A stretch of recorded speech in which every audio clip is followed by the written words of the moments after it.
So this is a quick video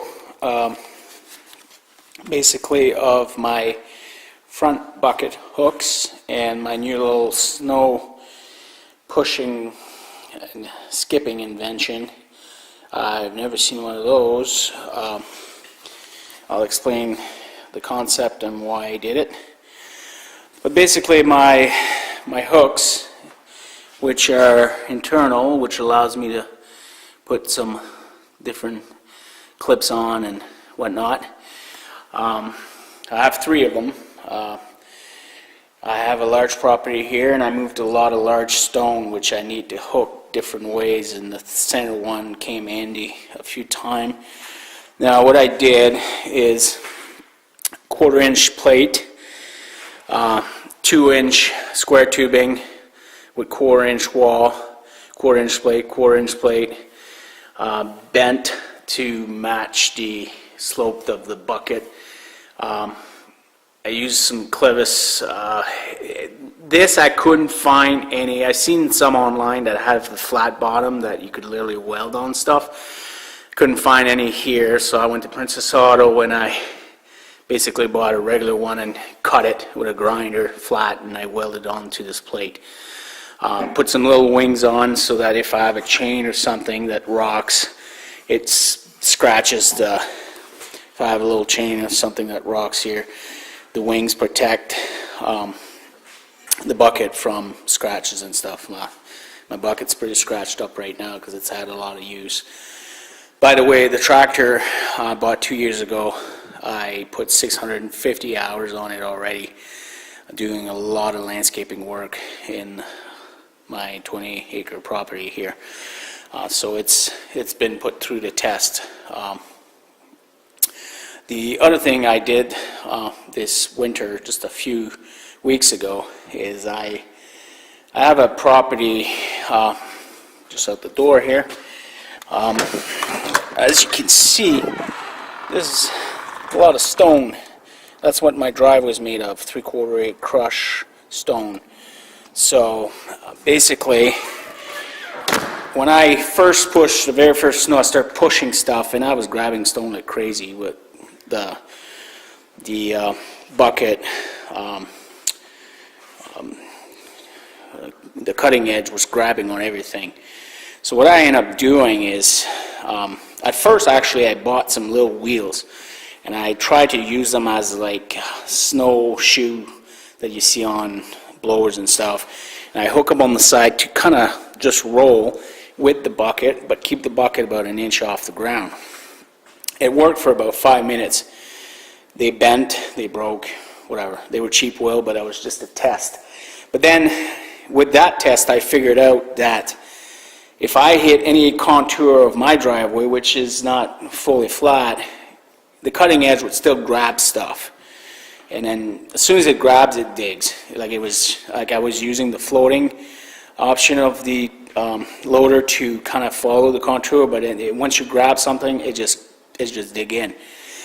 So I thought of, well, how can I just put something round right across without interfering too much? So I came up with the idea of buying a 2-inch pipe, and what I did is I bought some other pipe that I unscrewed it quickly. This is screwed to my bucket here to prevent the main pipe from just sliding off. It's in there pretty good, but it could slide off when I back up.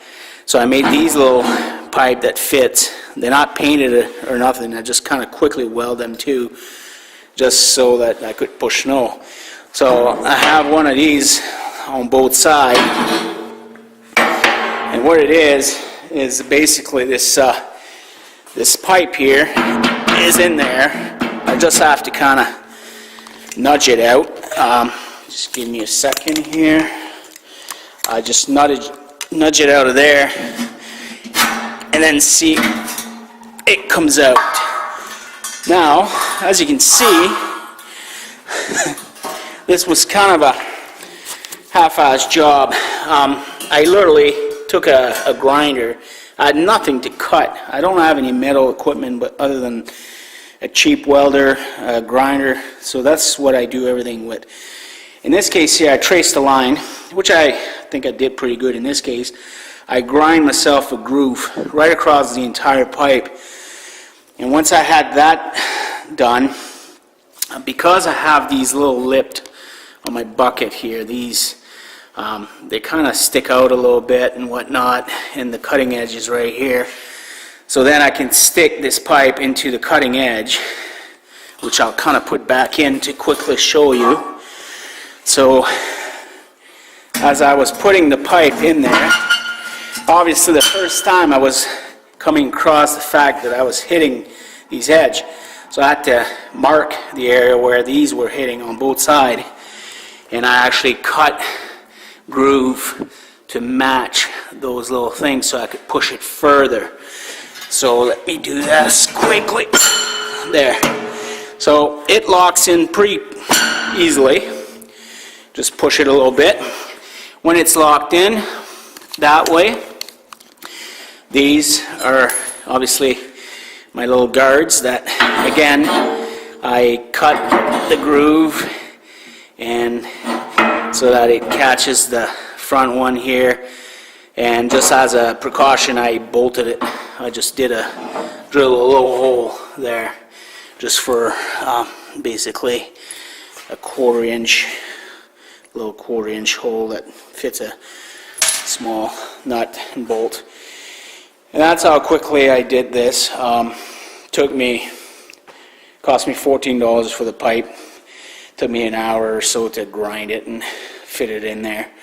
And when I went back out to push snow, it worked like a charm.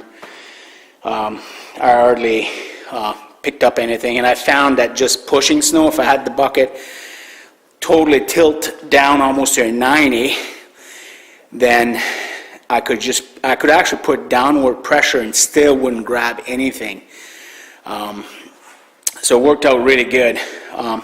We don't have much snow here where I'm situated, especially the wind comes across and seemed to blow it away from my driveway, which is great.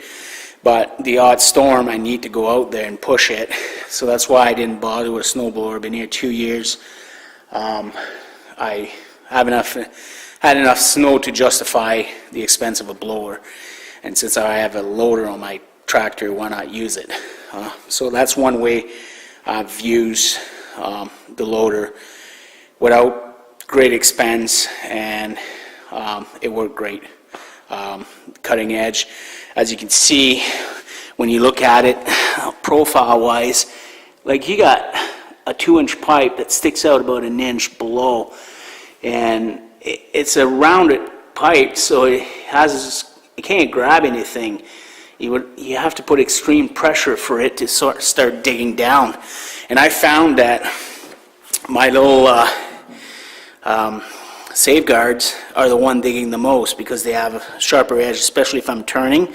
So what I'll do later, I'll grind the side of these to smooth it more to again, if I turn, that the contour doesn't grab, this doesn't grab. So I think that'll fix that problem. And I will definitely cap these things because snow gets in there and it gets, rusty. But that was a quick thing that I did, and I'm happy with it. And that's it for the front bucket. My next video will be detailing the ROPS light in greater detail. I'll dismantle this thing for you and show you how I build it. And again, why I build it that way. And if questions and comments are always welcome. Thanks for watching. We'll see you again in the next couple days.